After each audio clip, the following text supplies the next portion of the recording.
What kind of parent leaves their child for revenge? I used to believe that my childhood was picture perfect. The kind that could be captured in a photo album with warm captions and cheesy smiles. I was the only child of two seemingly loving parents. My father David was a tall, soft-spoken man who smelled like old books and coffee.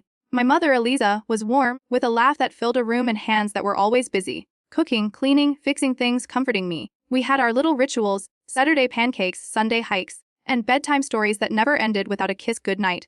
I remember looking up at them, holding hands across the table, thinking this is what love looks like. That illusion didn't break all at once. It cracked quietly, the way ice does on a frozen lake. You don't notice it right away. It begins with small things. A missed dinner, a slightly too long silence between them, a look exchanged when they thought I wasn't watching. I was 10 the first time I noticed something strange. My dad came home later than usual, and when he didn't greet my mom. No hug, no kiss. Just a nod and a silent walk to his study. My mom watched him go, her hands pausing mid-chop on a carrot. She didn't say anything either. I waited for her to call after him like she usually did, but she just kept chopping. Over the next few months, things grew stranger. My dad was still kind to me. He helped with my homework, brought me small gifts, and listened when I talked about school.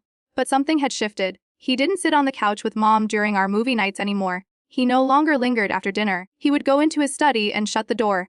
I'd sometimes press my ear to it, hearing only the faint creak of a chair or the scratch of a pen.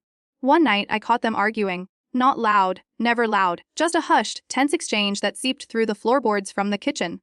"You said you wouldn't bring it up again?" he whispered.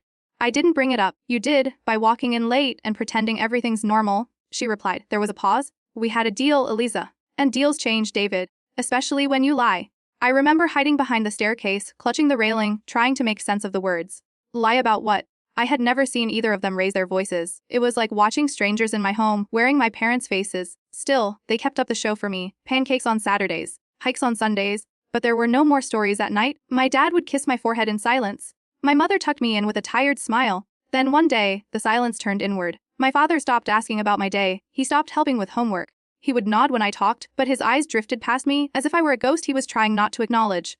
I thought I had done something wrong. I remember asking him one morning, "Daddy, are you mad at me?"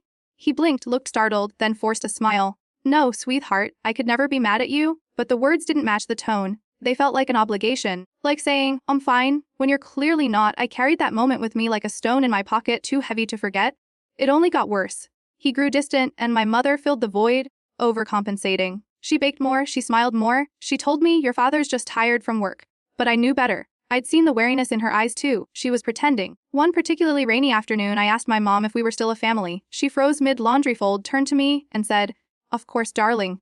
Families don't break apart. But some do. And ours had all